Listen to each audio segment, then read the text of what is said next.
Good evening, everyone. You are in the spotlight with Brian Gardner for this Tuesday, April the 19th, 2016. Good to have you here for this In the Spotlight 411 show coming at you here on this Tuesday night, our first of two shows this week. Um, Really quickly off the top of the show, I'd like to acknowledge two sad pieces of news. Obviously, the horrible earthquakes took place over the weekend in Japan.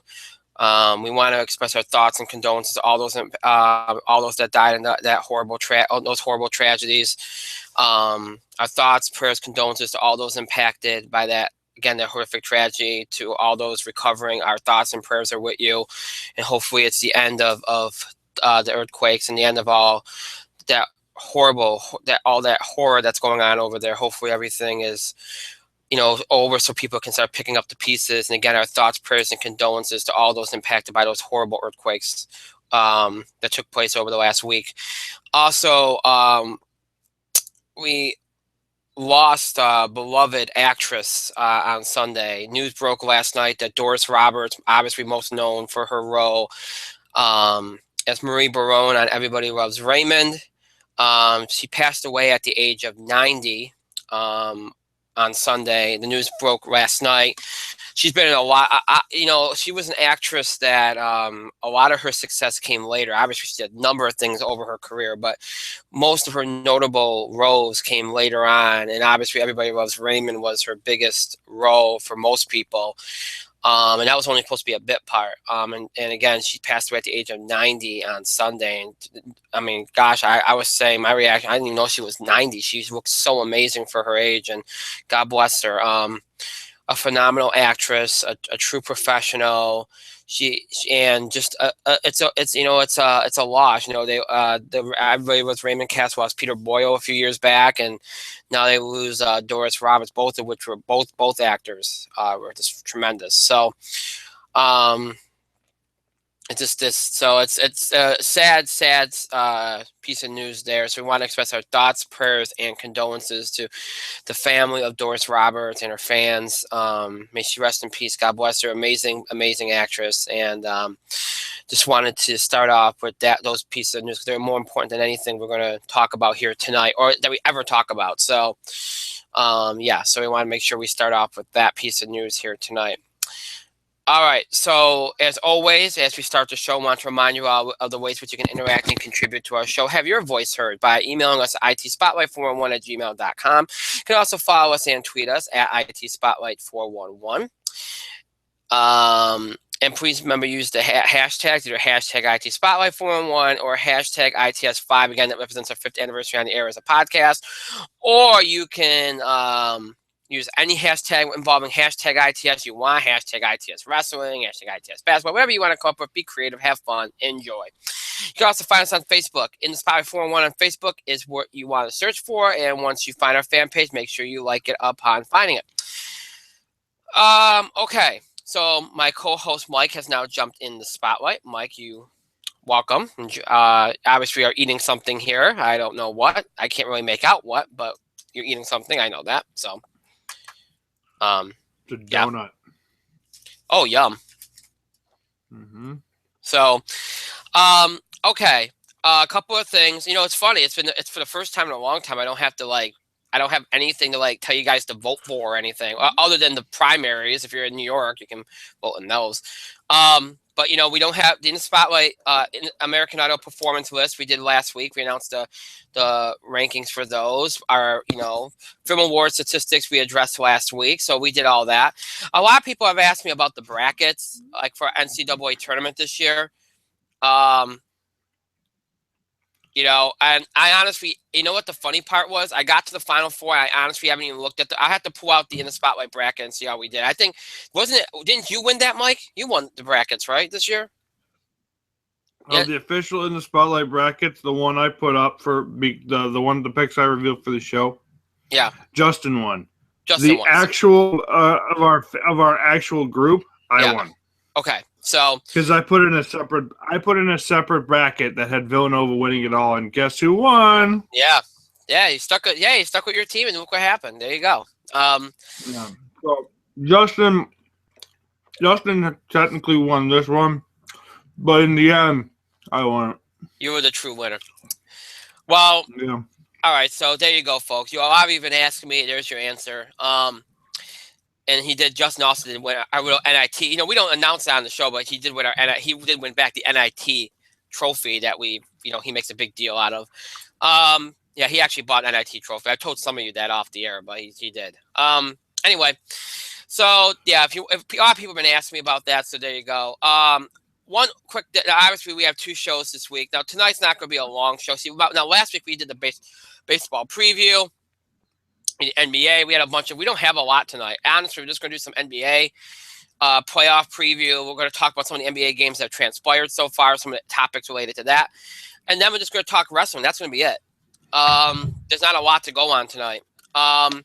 Thursday, we'll do our usual box office beat, TV highlights, any big entertainment. I don't think last week we did a lot of entertainment news discussion. I don't think we're going to do too much of that this week, to be honest, because I want to. And I mentioned this last week. I teased this that there were two things I was looking at doing for Thursday, and a lot depended on. One of them depended heavily on whether a piece of news would come out that would be worth talking about, and it has not happened yet. And I hate to be very coy about that, but the truth is, I'm expecting it to come out, and it hasn't yet. And it could take up to a month or so. I mean, who knows? But since it doesn't look like it's going to come out, I'm going to stick with my plan B. And my plan B is going to revolve around something that a lot of you, and I know we talked about it a lot, but we're going to talk about this in the broader stream of things, because a lot of people, we talked a lot about Batman versus Superman. We talked a lot about Marvel. We talked a lot about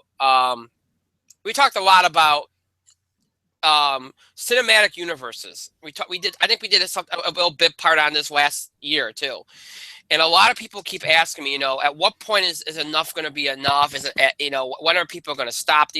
So basically, I was talking with a fan of our show on a message board that I'm on, and we got to talking, and they said, you know what? Instead of just talking about just cinematic universes, why don't you guys do a segment?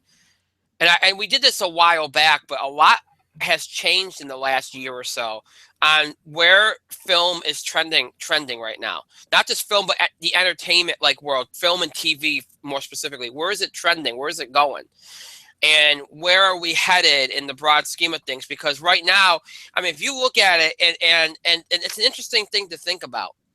If you think right now, I just turned 30, and a lot of people ask me why we didn't do a birthday thing. I didn't want to make a big deal out of it because I got accused of being an egotistical jerk whenever I did that in the past. People loved it, but they, thought I'd do something different and not make a big deal out of it. But I digress.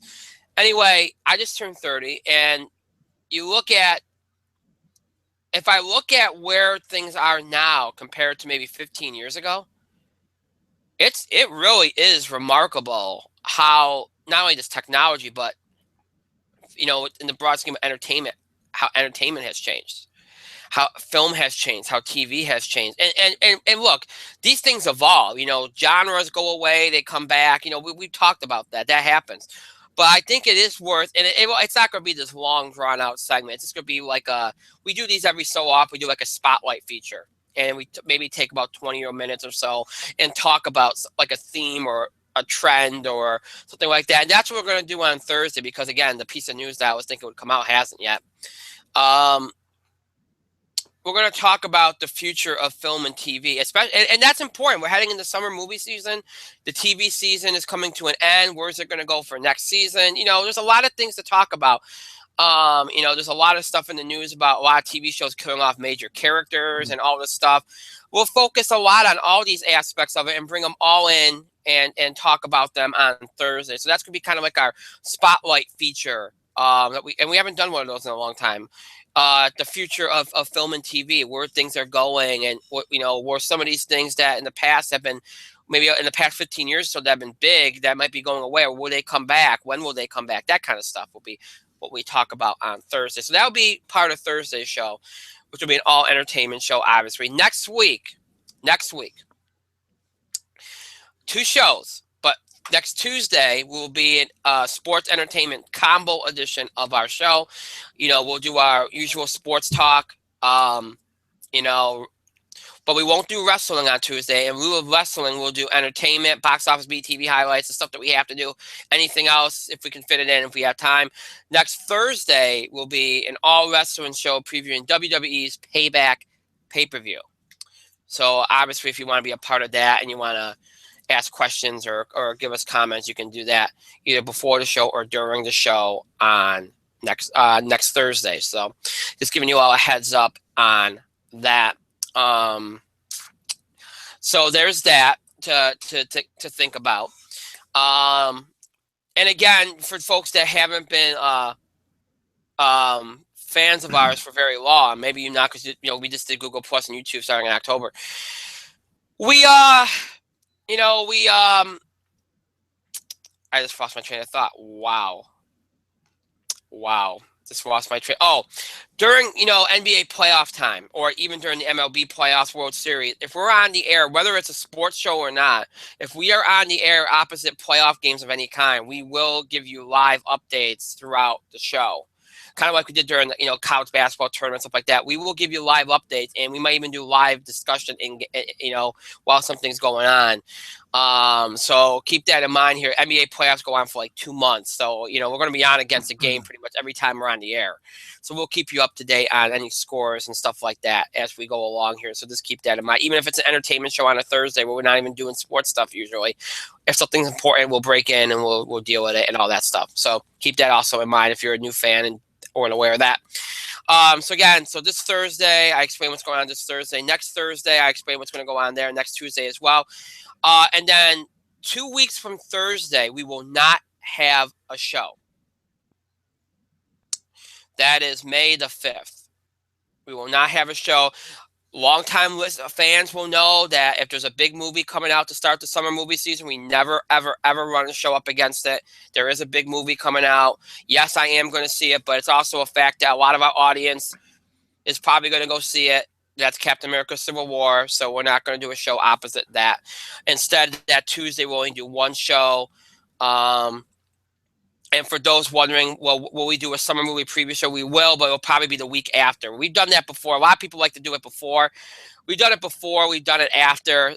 Look, we all know Captain America Civil War is going to do well, so we don't have to do it beforehand. We'll do it. We can do it after the fact, and in fact, it might be better to do it after the fact because it can set a benchmark and all that stuff. So, we'll probably the week after that, which I think will be May the 12th. We'll probably do the summer movie preview show. So we'll insight into what's coming up over these next few weeks here, and a preemption again, Thursday, May 5th. We will not have a show. So there you go. That's all the information I have. All right. With all that being said, let's get right down to business here. And again, we're just going to do our only sports stuff that we're going to do tonight. I apologize, baseball fans, but nothing big has happened, at least worth noting. We're going to talk just about the NBA and preview the playoffs, which we've already kind of have done a little bit, but we'll do some things with it. Talk about those games that have transpired, and then we'll go into wrestling, and that'll be our show tonight. So not a lot to go on here tonight. So tonight we do have a couple of games across the NBA going on right now. That is the Boston Atlanta. Atlanta's leading that game 43-28. At the half, that game on TNT. Later tonight, another game on TNT, approximately 9:30 p.m. Eastern time, between Memphis and the Memphis Grizzlies and San Antonio Spurs. Spurs lead that series 1-0. In the Atlanta-Boston series, Atlanta leads that series 1-0. All right, so those will obviously update you on those particular scores tonight. Obviously, the only one that will probably still be on while we're on the air is Boston, Atlanta, but we'll keep you up to date on that. So the playoffs. Now, last week when we talked, we pretty much had a good idea of the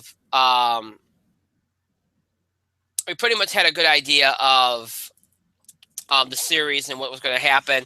Now, we haven't I didn't put this in the show description. We didn't talk about what happened with Kobe. I said we'd leave a lot of that to Tuesday. There's not much that you can really say on the fact that it was the best end of career performance I think I've ever seen, because here's the thing, guys either play too long nowadays, play too long, and then they kind of just have a serviceable. Oh, there you go. Sorry about that. I blocked 4 of them. I didn't block the last one out. You know, guys either play so long that at the end of their careers they don't really, you know, they maybe give you a serviceable performance at best, or they end so early on, or maybe without even much fanfare. You know, they kind of don't even tell you that they're going to retire, and they just play their last game, and that's it. You know, Kobe had the fanfare. He gave you practically a year's notice. You had the whole season goodbye. You know, you had some big moments here and there, the All-Star game. Here's the thing, though, and I think this can't be this can't be stated enough. This game was meaningful for a lot, for the reason of being a game that if Utah didn't win, they would have not made the playoffs, and they didn't win, and that's what allowed Houston. So if you hate Houston, you hated what happened here, but you know, look, Houston, if Utah lost, Houston went to the playoffs, and that's, you know, and I don't think that Kobe didn't think, well, you know, hey, we got to take this game seriously because it means something for these two teams, but it also means something for the Lakers. It's the end of the leg. Do you want to lose the last game that Kobe Bryant ever plays at home, especially in your home building? No. And Kobe Bryant wasn't going to let that happen. He got off to a slow start, and you know, once he got into a rhythm, it's the most rhythm Kobe's had on the court in like 3 years, obviously, and he just got going, and it was vintage Kobe.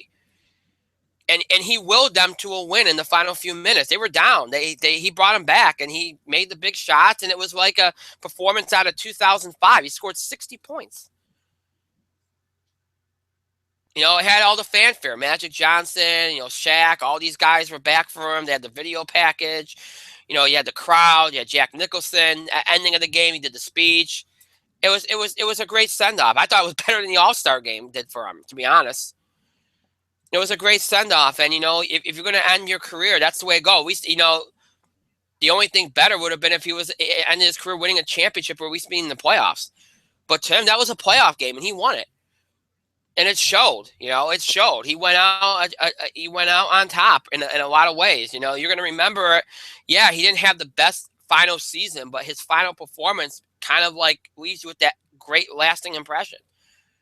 And who knows where he goes now? We've talked about it. Maybe he becomes an owner. I think that an owner, or you know, I think that's more him being an owner. But you know, stranger things have happened. I just think it's funny and ironic how Kobe Bryant, you know, and the Lakers beating the Jazz knocks them out and puts the Dwight Howard Houston Rockets into the playoffs. I mean, that's just kind of ironic, but. And so that really set up the only other playoff series that we were waiting on, which was the last seed in the West. And, you know, Houston goes. They get the right to play the Golden State Warriors. Good luck with that. And Jazz go home.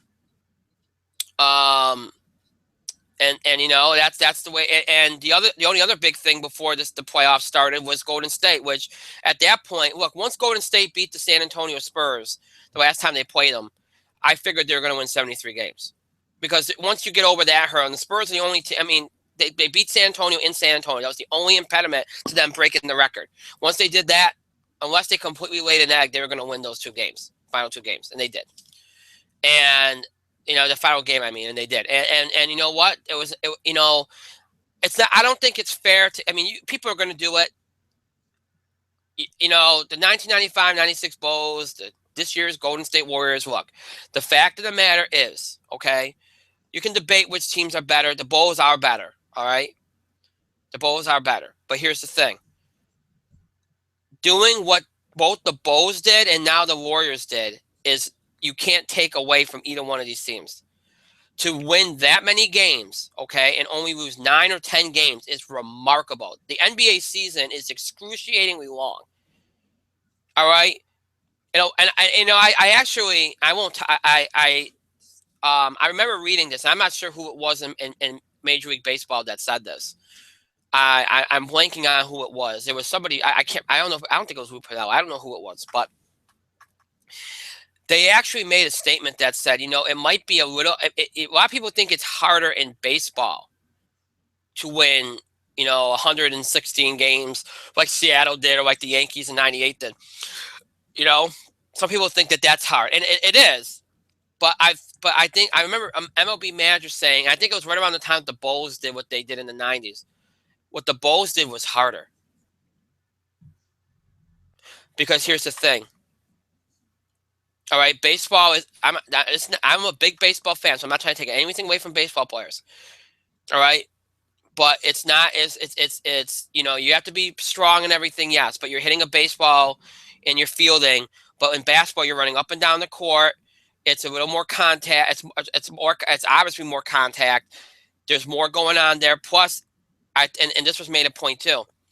You don't play every night in the NBA. In baseball, you play almost every day, maybe one off day every 2 weeks or something. But you can keep up a rhythm. Now, some people might say, "Well, wait a minute, you're playing more games. It's harder to. You're going to have more opportunity to have losing streaks." That may be true. That may be true. But a lot of athletes will tell you they'd rather play nonstop than have to have so many breaks in between. And that's often what happens in the NBA. You might play a couple nights in a row and then you don't play again. You take a day off and then you play another couple nights in a row, or you might play Tuesday, have Wednesday off, play Thursday. Some players say it's harder for them. It breaks up their momentum. So it might be more difficult to do what's done in the NBA, especially, and you have less opportunities to win games. That's the flip side of it. So you can't take away what the Bulls did, and now what the Warriors have done. It is remarkably challenging. Plus, you have to keep your guys healthy. I mean, it is a difficult thing to do. So whether you think Golden State's better or Chicago's better, or whatever, that doesn't matter. Both the accomplishment of winning over 70 games doesn't change. It's still a remarkable accomplishment. And for Golden State to do that, it's just tremendous, especially in the West, which we all know how difficult it is. So those two things, NBA had a great Wednesday night last week with Kobe and then the Warriors, and then it sets you up for the playoffs. Which again, we talked about the matches. We knew pretty much all of them, but the last seed in the West. So your East playoff series is our 1 seed Cavaliers versus the 8 seed Detroit Pistons. Number 2 seed Raptors versus the 7 seed Pacers. 3 seed Heat versus the 6 seed Hornets. Number 4 seed Hawks versus the 5 seed Celtics. And the West side Warriors, 1 seed Warriors versus the 8 seed Rockets. 2 seed Spurs versus the 7 seed Memphis Grizzlies. 3 seed Thunder versus the 6 seed Mavericks. And the 4 seed Clippers versus the 5 seed Trailblazers. Those are your series that you have. We talked about this last week. We kind of gave an overview last week that a lot of these series probably weren't going to be very entertaining. There's not really a whole lot. I mean, a couple years ago, Spurs versus Grizzlies was going to be a good series, but the Spurs have gotten so much better now. And the Memphis has kind of regressed. Thunder Mavericks is okay. It's not a bad series, but Thunder really should. I mean, the fact they already lost the game, we'll talk about that in a minute. That's kind of, well, we'll talk about it. But and then you got Clippers and Trailblazers, which the Trailblazers aren't that, they've kind of regressed as well. So there's not really a whole lot on, and obviously Warriors versus Rockets. And I know Stephen Curry, the injury and that, but that doesn't even matter in that series. So, and on the East side of things, Hawks Celtics could be a good series, but Celtics have an injury to Avery Bradley. That might take any air that it has out of it, to be honest.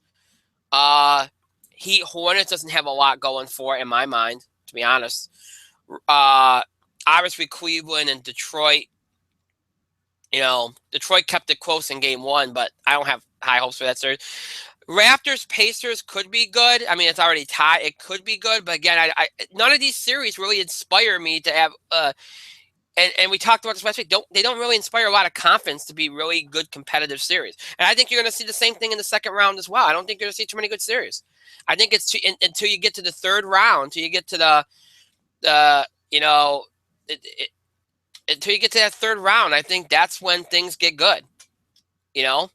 And then obviously you get to the NBA Finals and stuff. I mean, I think you're later. There's going to be one of those backloaded kind of NBA playoffs.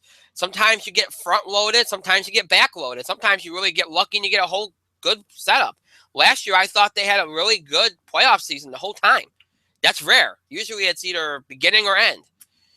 And I think this year it's going to be more towards the end that you're going to get all the drama and all the competitive, compelling storylines and good games, to be honest. Before we get into more of the specifics of these the series predictions, all that stuff, Mike, do you have anything to add on Kobe, on the Warriors, what they did, or any of the general overview of the playoff series or anything like that? I am super, super, super surprised Kobe's career ended so positively, because this year's Lakers team was nothing short than a mess. Mm-hmm. Up until Kobe leaving, which was the single most positive thing that happened to that final game was literally the most positive thing to happen to Lakers and forever. Right. Like utterly ridiculous how crazy that was. But it's sad that the Lakers couldn't have had a better season.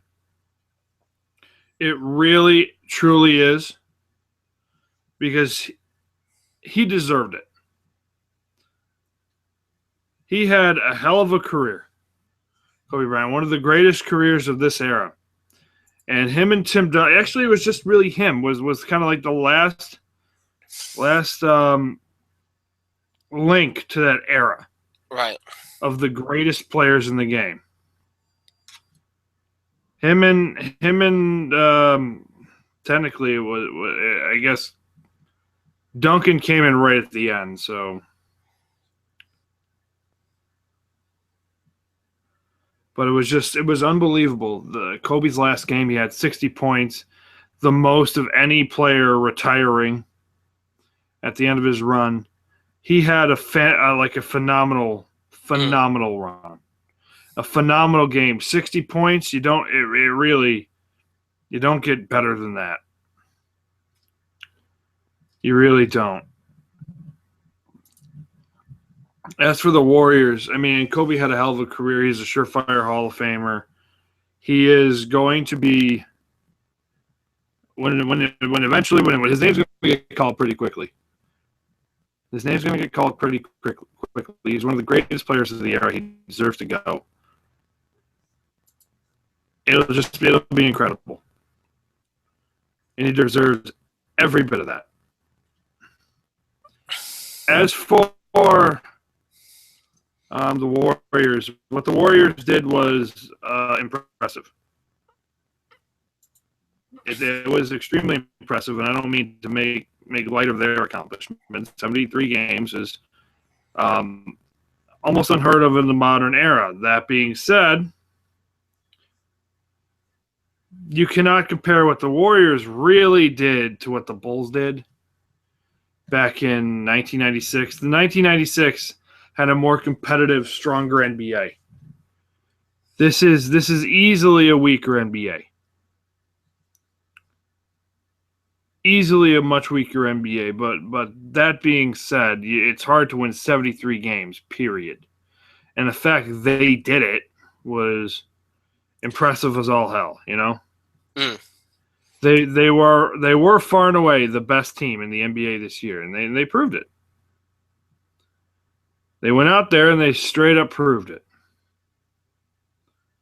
It was impressive as anything, but in the words of more competitive people in the NBA, don't mean jack shit unless you win the title. You have to win. Long and the short. Yes, whoever that ad was. Unless they win the championship, it don't mean shit. Now, they are the odds-on favorite of winning. Don't get me wrong. It's going to be hard to stop them from winning. However, you never know.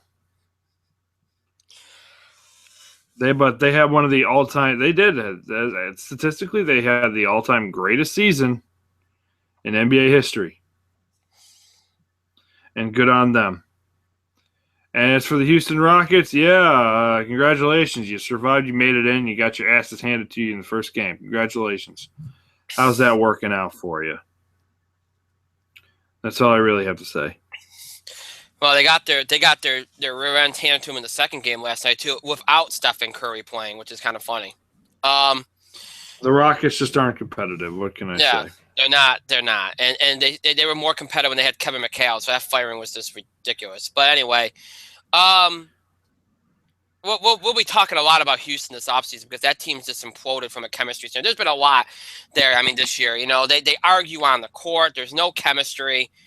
It's just a mess. But anyway, so we got these we already it's hard to talk about a lot of these series and where these things are going to go because, like I said, I think a lot of the good stuff's going to be later. The Cavs are going to beat the Pistons. I think we all can agree on that. I was surprised Detroit kept the first game close, to be honest, because Cleveland only won by 5 points. I watched a good part of that game, and I kind of think Cleveland was a little bit complacent in that game. I firmly expect Cleveland to sweep this series, to be honest. I do.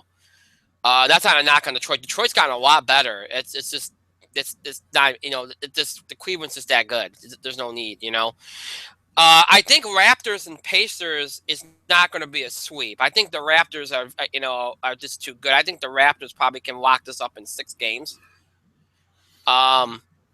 It went, but I mean, I could see them winning in 5. I don't think you're going to keep. I mean, the Pacers already won 1, so. But I'm going to give the Pacers one more win in this series. You know what I mean? I think they're good enough to do that. And look, Indiana's going to be competitive. This is not going to be a series where you're going to if the Raptors win, and they're not going to win by 20 in any of these games. Indiana's a competitive team. But really, I just think Toronto's too good. I think Toronto is the only. Toronto could beat Cleveland if certain things break right for them. They need a lot. They need those certain things to break right for them, and it's asking a lot, to be honest. But nonetheless, I think Toronto will get out of that series probably in 6. Pardon me. Miami, New Orleans. Miami, Charlotte, I should say. Sorry, the Hornet thing still confuses me. But yeah, I don't like this series for Charlotte, to be honest. Charlotte's come a long way. They've really improved over the last couple of years. But I think Miami, they're healthier than they've been. I like Miami to win this in probably 5. I'll give the Hornets a game. But I like Miami here to win. I like Miami to win anyway, but I think Miami will get it done in 5, to be honest. That first game, the Hornets didn't look like they could be competitive. Hawks Celtics, I will admit, of all the series in the first round, had the best chance to go the longest. I thought this was the only series that had potential to go 7. Hawks took a step back. It's funny because I think we talked about this last year at this time when the Hawks were the 1 seed in the East, how they started out so strong, and then towards the end they kind of petered out. Well, that's that kind of carried over into the season. That's why there were 4. They only beat Boston in game 1 by 1. Now, Boston has lost Avery Bradley. They are down big tonight. The injury to Bradley probably is what finished off Boston. This series probably could have won 7 games. Without Avery Bradley, it ain't going 7 games. In fact, it might be if Atlanta could conceivably sweep this series. I don't think they will because I think Boston will probably manage to eke 1 game out. So I would say Atlanta in 5 if I'm being honest. But this series had the only potential. It was the only series that had potential to go 7 games, if everything broke right. And it's not going to do that now. If it goes 5 games, you're lucky. I think Atlanta's going to win. I thought Boston was the better team going in, to be honest. I did. Brad Stevens done a remarkable job with that team, but that's out Bradley. I don't think they can do it. That's the East side of things. So if you look at that, if you go by what I'm picking, you got Cleveland. You'll see Cleveland versus the 4, which would be Atlanta, and then you'll have Miami versus Toronto if all things break like I think they will. I think Toronto's very much better than Miami, and I mean that series has the potential to go 6 games or 6 games. So I would probably go with Toronto in 6 over Miami if that's what you get. Cleveland over Atlanta in 4. Cleveland will sweep them. that's a matchup nightmare for Atlanta. So Cleveland will sweep them, and then you get Cleveland, Toronto, and that again, if certain things break right, if Cleveland doesn't shoot the ball well from the perimeter, and then that might play to Toronto a little bit because I think they have enough to shut Cleveland down in the paint. So that would play to Toronto a little bit. As it stands, I would probably go with Cleveland in 6 over Toronto.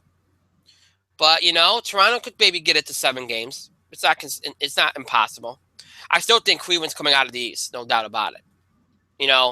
I think Toronto, if again, a lot of things have to break right, they have the best chance in the East to do it, and that's again they're the 2 seed, so they should. But again, some things have to break right. Most notably, Cleveland has to struggle to shoot the ball from the perimeter. Golden State's sweeping Houston. I don't care if Stephen Curry doesn't play a single game in this series, the rest of the way in the series. He didn't play last night, and they had no issue. And my understanding is that they are going to play him in Game 3 because they don't play again until Thursday, and he should be okay to go then. But even if he doesn't, I'd probably play him limited minutes at most. Man, I know they're on the road and they don't want to give Houston any hope, but hey, I'd be careful here. Steve Kerr had every right to be careful. I know Curry wanted to play, but Kerr had every right to be careful. He knows he's the better team. They destroyed Houston in Game 1. And they beat Houston by a good amount in Game 2. So it's Golden State's winning this series. If it's not in the sweep, it's going to be in 5. So, no question there. Spurs I expect the Spurs to sweep the Grizzlies as well. I don't think there's going to be any competition.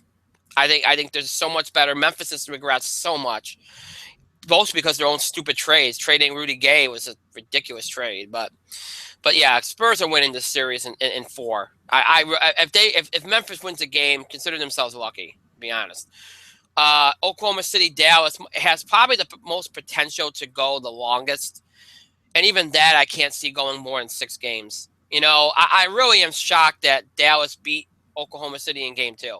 But again, they only beat them by 1 point. And Oklahoma City struggled really, really badly to shoot the basketball in that game. Dallas's defense was good, but Oklahoma City was just struggling offensively in that game. If Oklahoma City doesn't score, they're not going to win. That's their whole game. But I really do expect Oklahoma City to win this in 6. Dallas will probably get a game at home, but Oklahoma City, I think, in 6 will win this series. And that's probably going to be the longest series of the first round in the West because I think the Clippers are going to sweep the Trailblazers. And look, Portland's got some good players, but they're not there yet. They're not there yet. I mean, the fact they got a 5 seed, kudos to them, but they're not there yet. The Clippers, the Clippers will probably sweep this series. If not, again, at worst, it'll be 5 games. So you're looking at the Clippers versus the Golden State Warriors, which is always a fun series. And you're looking at the Spurs and likely the Thunder, which is always a fun series. So you know what? That might not be the worst second round. It's better than what the East will give you. But even then, I don't think these series are going to be good because I think Golden State proved to us against the Clippers that they can more than handle the Clippers. So maybe the Clippers managed to win a game or 2 in that series.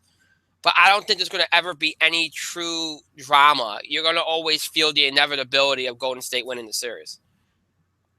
And I think the same thing goes for Spurs and Thunder. Yes, the Thunder are good. They're much improved. But the Spurs do something the Thunder don't do, which is play defense. The Thunder, can the Thunder play defense? Yeah, but they can't play defense like the San Antonio Spurs can. Actual, aggressive, intense defense, and the Spurs have that going for them on top of the fact that now they can score. They're no longer the early 2000 Spurs that rely more on their defense. They can score the basketball, and they're deep.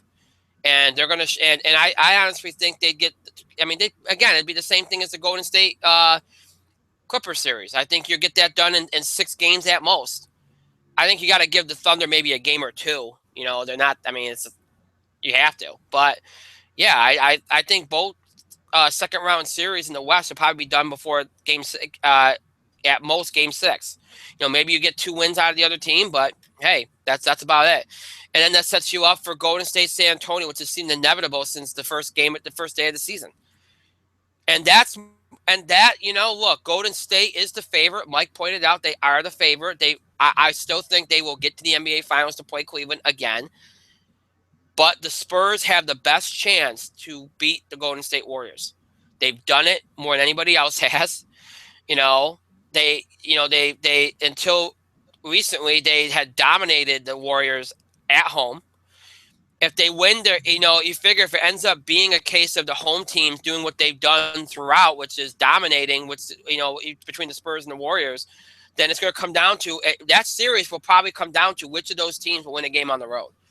And I think that series would go 7. Honestly, I think that series would go 7.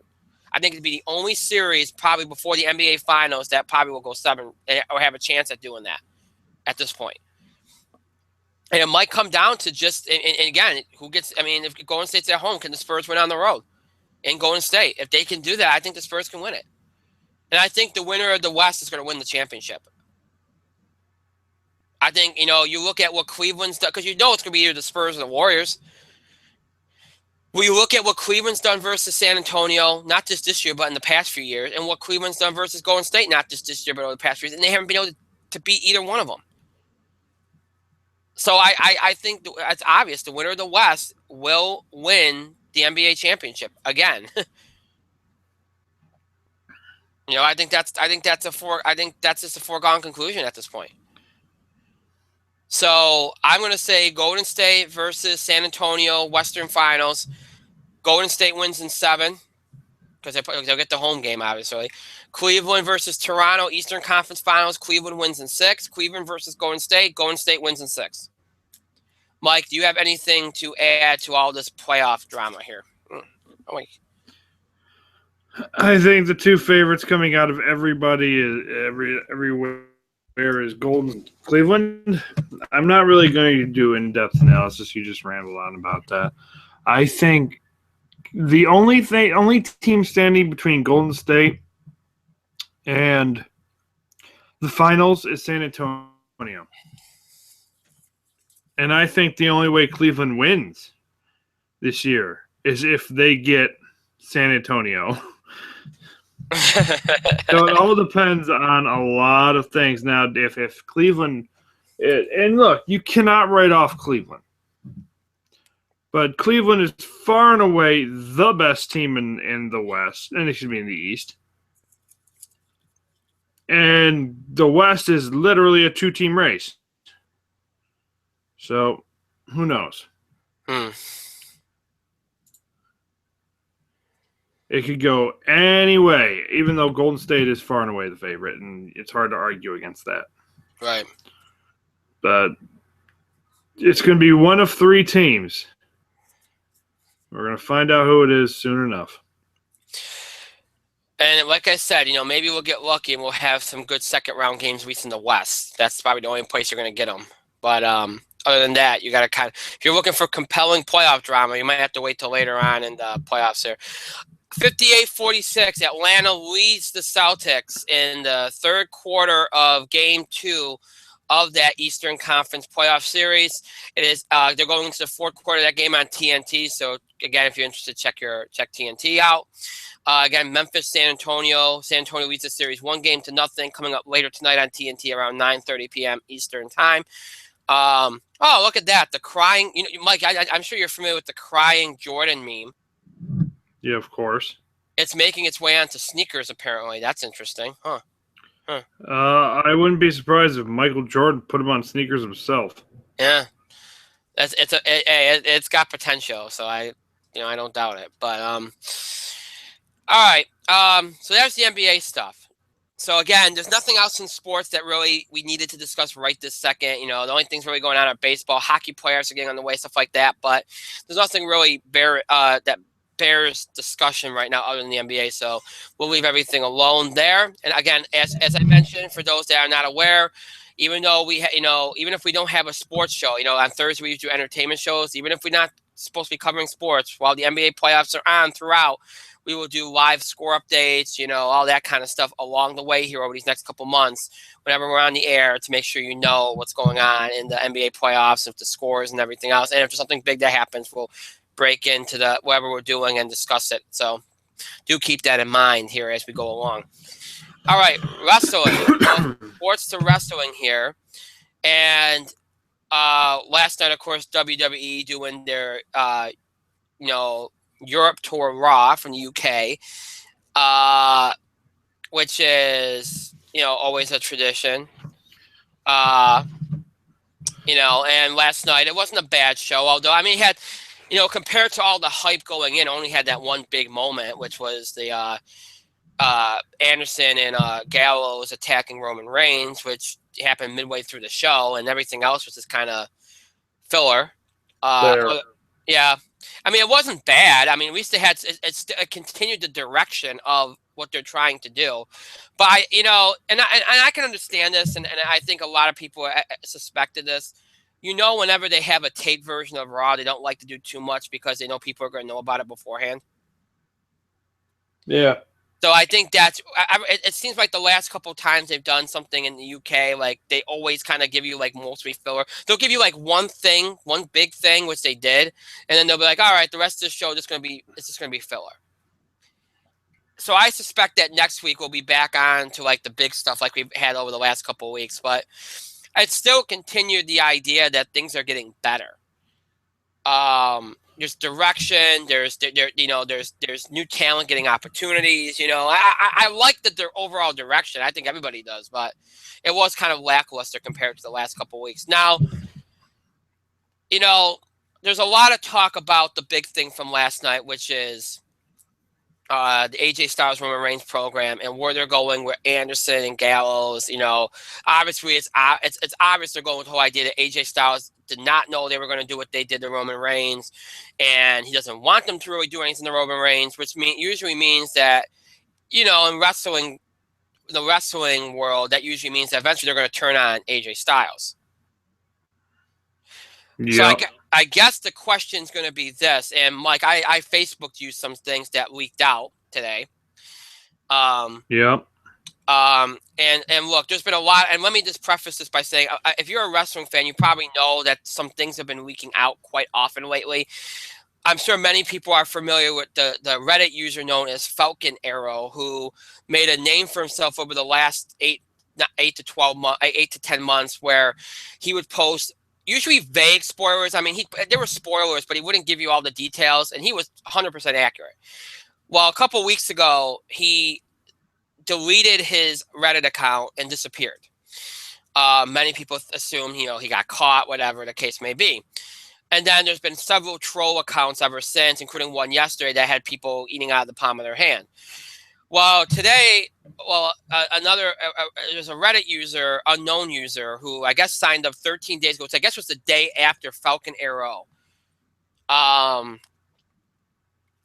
deleted his account. So a lot of people are thinking he just deleted his account and started a new one under a different name.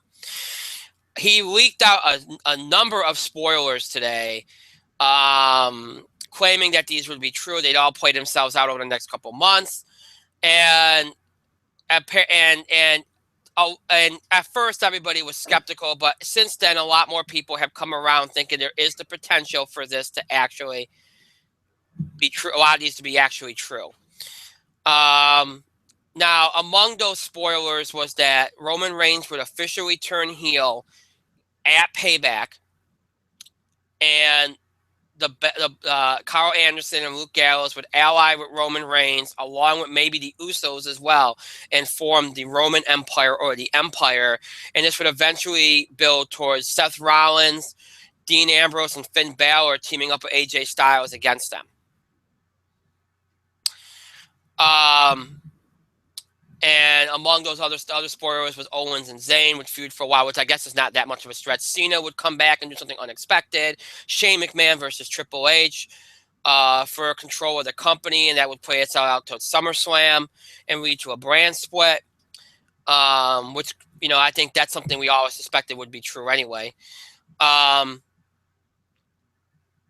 Cesaro won't win the Intercontinental title right away. The Vaudevillains will be the ones to take the tag titles off of the New Day after the Dudley Boys screw Enzo and Cass. A number of these actually make a lot of sense. But I guess the big one would be everything revolving around the Reigns program. So I guess the first question would be, if you trust these spoilers. I mean, if you do, what is this? Does this suggest a good direction here, or is this going off the rails again for WWE? I mean, that's probably the biggest question mark many people would have. Mike, obviously you read what the supposed or alleged spoilers are, because we don't know if they're true or not. They're just from somebody on Reddit. What do you think of those spoilers? Those spoilers are in fact mighty interesting. They are in fact mighty interesting. Do I believe Owens and Zayn are going to feud for a while? Yes. I in fact believe they're going to be feuding practically for the rest of their careers. The Authority coming back to begin feud with Shane McMahon. Well, what's the Authority going to do? Are they going to ally with the Empire if they form? Good point. Why would they do that? They've had issues with Roman Reigns. Does that make the Authority the face? They haven't figured that one out yet. However, WWE story not making sense is very WWE. I don't know. It's almost like, what's his face? Shane McMahon won the Hell in a Cell. Yeah, he did, didn't he? Vaudevillains beating the New Day over Enzo and Cass beating the New Day is really, really, really surprising. That's like saying, hey, we know Enzo and Cass are going to be over as fuck. But the problem is here, this is the thing. Enzo and Cass were the most over tag team in NXT by a long shot. Never won the NXT title. They were always next in line. They're going to win it this time. They're going to win it this time. However, they kept using Enzo and Cass to put over Blake and Murphy. They used Enzo and Cass to put over the Vaudevillains. They used Enzo and Cass to put over the Revival. Eventually, Enzo and Cass didn't. They just ran out of time. And they got brought up. Now, all right, now they're going to feud with the Dudley's boys for a little bit. That's fine. If the Dudleys put over Enzo and Cass, great.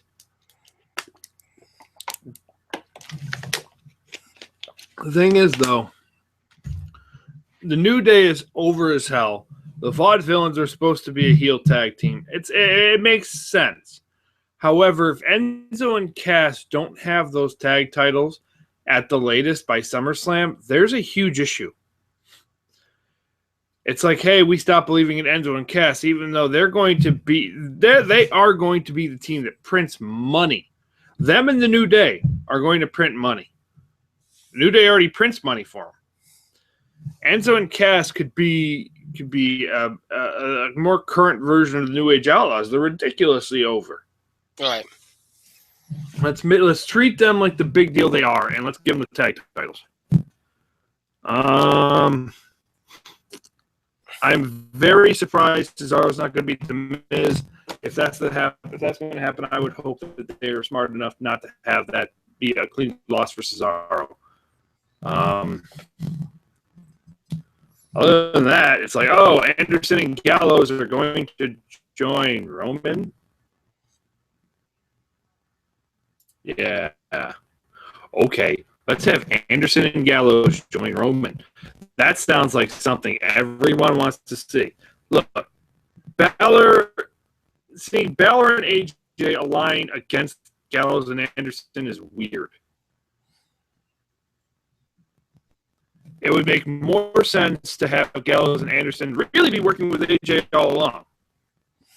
They can run this Roman and the Usos versus AJ versus Roman and Usos versus essentially the Bullet Club. However, while that would make more storyline sense, you're right. The report's right. Traditionally, WWE is going to go in the different route. They might have Roman Reigns go full heel. Sure, why not? Here's the thing. By WrestleMania, your number one feud is going to be Kevin Owens versus Sami Zayn to begin with. It is easily the most important feud they have right now. It is easily the most important story they have right now. The problem is they're like, oh, they're going to be feuding for the foreseeable future. After this pay-per-view, I wouldn't have them touch each other. I would have it go no contest and kind of get Owens away, kind of keeping him protected until Money in the Bank. Eventually, this is going to be your feud to Prince Money. If you want to waste their first match on a B pay-per-view, fine. Make it go no contest. Kind of, if you want to even go one more feud, you kind of have to go again like a no contest or a DQ. You can't have anyone take a clean loss here. Because once Money in the Bank hits, and look, it's either going to be Owens or Zayn for Money in the Bank. Has to be Owens or Zayn. If they get the Money in the Bank, they need the rocket strapped to their back, which means they can't take clean losses or wins. Clean losses from anybody. So, Owens, for the love of God, sorry. Please don't let Owens wrestle Dean Ambrose again. Please don't let that match happen again. I'm sorry. It just doesn't work. Feud's dead in the water now. Unless Owens is going to win.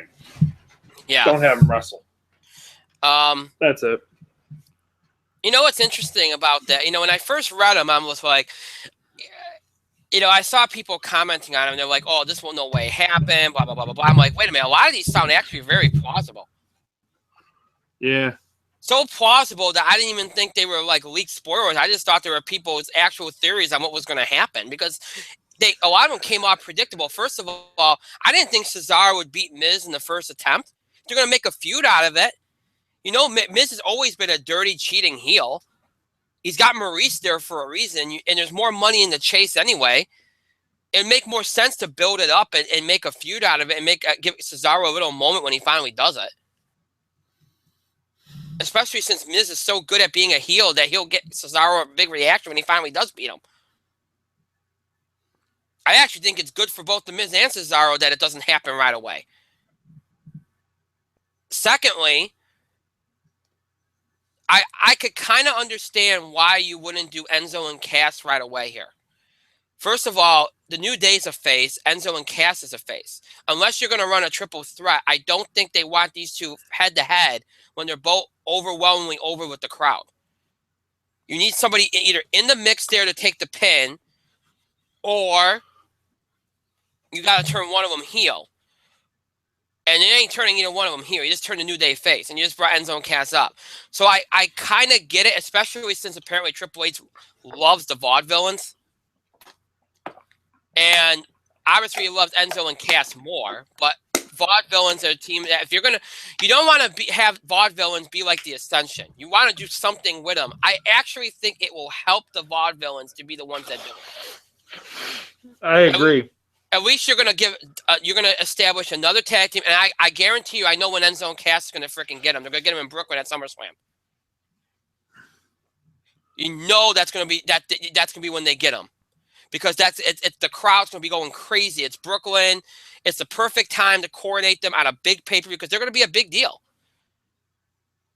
So that and that way you had the Vaudevillains get a run with them, and then Enzo and Cass get a run with them. And New Day doesn't need them anymore. So eventually they want to be their 3-time tag team champions. Right. But you know what's good about this is you at least have four established tag teams in that division. The Usos, well, 5. The Dudley Boys, New Day, Vaudevillains, and Enzo and Cass. So you have something to work with now. So I actually don't think that's bad. Now, the Authority thing, it's predictable. Look, I'm all for the brand split. Whatever gets you to it. If you have to have Triple H versus Shane freaking McMahon, I wish they wouldn't have to wait all the way to SummerSlam. I thought they were going to do it in May. But you know what? Whatever. It's fine. They need to do the brand split. Too many guys are getting injured. They need to do it's for the good of the company. Too many guys need the world title. So, whatever gets them there, I don't care how they do it, just do it. I don't know what the Cena thing is. I have no idea.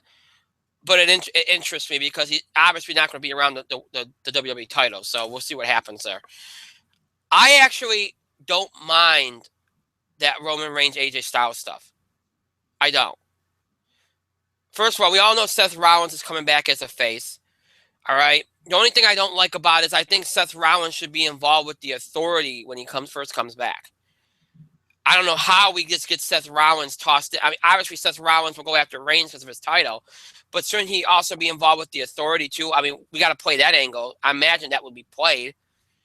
But I don't mind Ambrose being in there, especially given Roman Reigns connection. I think it'd be a great way to bring Finn Balor up. It'd be a hot angle, and it would give him a major storyline outside of the Authority. I actually think it'd be a really good idea. And I know a lot of people are like, oh, Anderson and Gallows, they need to be with Styles or Balor. Why? We always are accusing them of being predictable and ripping other people off and all this stuff. They're doing something different, and we're going to complain about it? Yeah. Yeah, I mean, if it were, hey, look, we all wanted Roman to turn heel. He's apparently going to turn heel, hopefully. I mean, I think as long as they actually, if it ends up getting a lot of these guys over, it's going to benefit the company in the long term.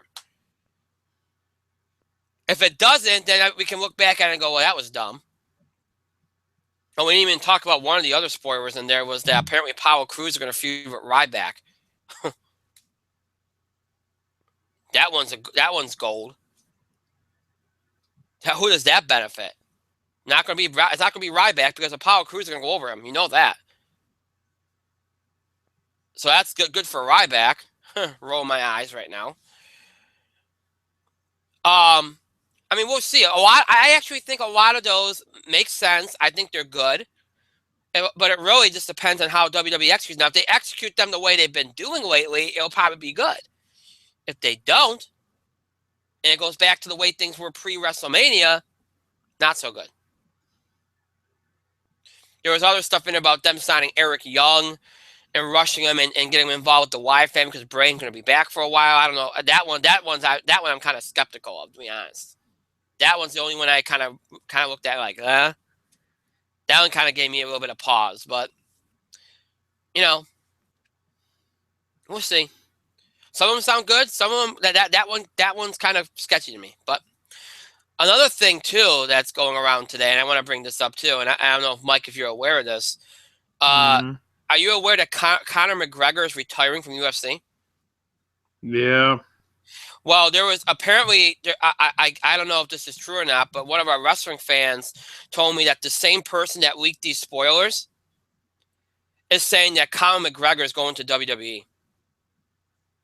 I don't know about that. I don't doubt that he'll make an appearance because they've teased it a couple. There's been a couple times where there's been some teases. I could see him pulling off like a Ronda Rousey kind of thing where he just shows up at SummerSlam or WrestleMania and has a moment. Yeah, I could see that. That's very, very possible. I don't think that, but acting like he's going to become a full-time wrestler on the roster, I don't think I see that happening. Although if that happened, that would be interesting, though. No, I don't see that. Boy, Brock might be all over that one.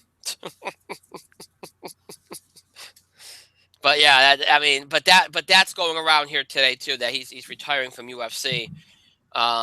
He pulled out of UFC 200. So, that's big news. That's really big news. So, yeah. And look, and UFC has a lot to worry about. Ronda losing, and now Conor McGregor leaving, and I mean they got a lot to worry about. They're lacking some star power now. I think that's why he was so desperate to try to get Lesnar back last year. He kind of saw what might be coming, and he was kind of. But hey, although to be honest here, mm-hmm. Not a lot of UFC people in the know think that Conor's thing is going to stick. They think he might be holding out because there's more money in the comeback. Good point. That's a good point. Yeah, maybe. I mean, you never. I mean, this goes for anything in sports. You never really know. I mean, guys retire and they come back all the time. It's not like it's nothing's. It's not permanent. You know what I mean? But yeah. There's also a story out there today too. I guess Paige is upset that WWE retired the term diva, which Yeah. which I'm kind of puzzled by because I thought she'd be one of those that liked the idea that they went back to the whole women's championship deal. I didn't think she'd be one of those, but maybe. I mean, again, she is on Total Divas, and yeah, I don't know, but that kind of was interesting to me. Like, why would she? I don't really know why she'd be that. She'd be the last person I would expect to be upset about that, but I don't know. I don't know. Okay, so that's really. I mean, there's not a lot to talk about out of Raw last night because not a lot happened other than the tag team stuff and stuff with Reigns and Styles, which we already talked about. We talked about the spoilers. We'll see how many of them turn out. Look, if over the next couple of months, if all this stuff happens or most of it happens, this guy's going to be revered across the internet. Like Falcon Arrow was for a while. I'm assuming it's not Falcon Arrow, which maybe he is. I don't know. If they don't turn out, then he'll just be another troll. You know, it's just the way it works. But we'll see. But we talked about him, and if you didn't like spoilers, well, sorry. But, you know, they're out there. And if you go on any wrestling site, you're going to probably see them today. So yeah. All right, so that's all we really wanted to get to. I said it was going to be a short show. We did wrestling. We did sports, which was only going to be NBA. We pretty much covered everything. So we're going to wind down and get off the air early. Hooray. Huzzah. Yeah. As always, the show might be over, but does that not mean that you have to stop interacting or contributing to our show? You can continue to have your voice heard. Give us your feedback, questions about the show and the scheduling of the show, topic ideas, breaking news items, related sports, entertainment, and wrestling you want to make sure we cover. Reactions or comments, things we said in the show, topics we discussed, or anything we said, whatever the case may be. Any of these things you can do by email, Facebook, and Twitter. You can email us at itspotlight411@gmail.com. You can also follow us and tweet us at itspotlight411. Remember to use the hashtags, hashtag itspotlight411, hashtag ITS5. That one, of course, for our 5th anniversary on the year as a podcast. Or you can create your own hashtag just using hashtag ITS and whatever you want to add to at the back of it. Hashtag ITS Wrestling, hashtag ITS Basketball, whatever the case may be. Just be creative, have fun, you know, just use hashtag ITS in it, and that helps us out. You can also find us on Facebook. Just search for In the Spotlight 411 on Facebook. Make sure you like our page upon finding it. We encourage you to follow us on Facebook and Twitter for the latest information about our show, especially as it relates to scheduling. That's the best way to get scheduling information should we have a last-minute cancellation or delay or postponement, any of that kind of stuff. If you're going to try to keep up with our show or look back at old episodes or rewatch old episodes, whatever the case may be, a couple ways in which to do that. You can do so here on Google Plus and YouTube by searching for us with our title In the Spotlight 411. You'll have access to our channels on both Google Plus and YouTube, and you'll be able to watch all the episodes we've ever done here on Google Plus and YouTube. Of course, that means everything from mid-October when we debuted here on both these sites all the way up until tonight's episode. Nothing before mid-October when we debuted here on Google Plus and YouTube is on here. So make sure you note that. So if you're looking for anything from Google Plus and YouTube, you'll be able to find it on both these sites. You can rewatch it anytime. So if you're somebody that likes the streaming aspect and, you know, you don't mind seeing us on screen, or you're just looking for Google Plus and YouTube episodes, the best way to do that is obviously to check us out here on Google Plus and YouTube and search for In the Spotlight 411 on both sites, and you'll be able to have access to all those episodes that I mentioned.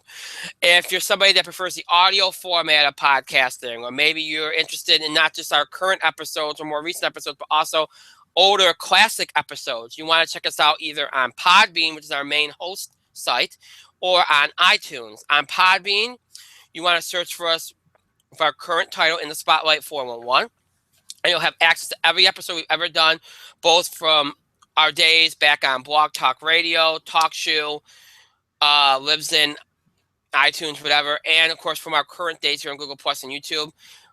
Any episode we've done on Google Plus and YouTube, we transition into audio as well and put on Podbean as well as iTunes. So just search for In the Spotlight 411 on Podbean. You'll have access to all episodes over the last 5.5 years, in order from the most recent to the oldest. They're all on there for you. So feel free to check those out. You can also check us out on iTunes, but we have 2 separate pages on iTunes. If you're looking for our older episodes, anything from October 2010 through mid-October 2015, which is last October, anything from our In the Spotlight with Brian Gardner days, to search for In the Spotlight with Brian Gardner. That's our old show title, and you'll have access to those episodes on iTunes. If you want anything from our Google Plus and YouTube days, anything from mid-October up until tonight, search for In the Spotlight 411 on iTunes, and you'll have access to those episodes. We are working on consolidating the list all on In the Spotlight 411, but again, we have not done that yet. It is a work in progress, so please do keep that in mind. When you're searching for episodes on iTunes, depending on the episode you're looking for, you might have to search for it under a different title than we currently have. So, that's that's the ways to keep up with our show, whether it's on Google Plus, YouTube, Podbean, or iTunes. If you want to check out maybe you're a longtime fan wants to look back at old episodes, or a new fan that wants to look back at old episodes, see what we were all about back then, or you're just a current fan that's wanting to rewatch an episode, maybe you missed one, whatever the case may be. Those are how you can keep up with our show and check back and check out old episodes, all that good stuff. All right, I want to thank, as always, Mike for being here tonight. Thank you, Mike. I'm going to bed early tonight. Oh, yeah. You're welcome. I want to thank myself for another great show. Pat myself, I'm back, and thank all of you for continued support and contributions to the show. Thank you so much for watching. And if you were listening, maybe at some point in archive later, thank you for that as well. We do appreciate that. So, again, we have a second show coming up this week, this coming Thursday, broadcasting and streaming live here on Google Plus and YouTube at 8 o'clock Eastern Time. TV highlights, box office beat. If any big entertainment news is out there to discuss, we'll try to fit it in. But again, we're going to do a special segment talking about the current trends and the future of film and TV. That's a special spotlight feature we're going to do on Thursday. So make sure you tune in for that. Keep in mind, also, we might start a little later on Thursday. It depends. Again, I got my second job, so I don't think we will, but just be aware we might start a little later than usual. So if we're not on exactly between 8 and 8:15, don't freak out. And again, next week, Tuesday, sports entertainment combo, box office beat, TV highlights, all that good stuff, any other sports stuff we have to talk about. And then next Thursday, all wrestling show, even WWE's Payback pay-per-view. May 5th, we will be preempted. Next Thursday, May 5th, will be preempted. So that's what the deal is for the next couple of weeks. I hope you all have a great rest of your night, a great Wednesday, and a great Thursday. We'll see you back here for our next show this coming Thursday night, April the 21st, broadcasting and streaming live here on Google Plus and YouTube at 8 o'clock Eastern Time for our entertainment show, future of film and TV, current trends in film and TV, box office beat, TV highlights, all that stuff coming at you this Thursday. Until then, have a good night, everybody.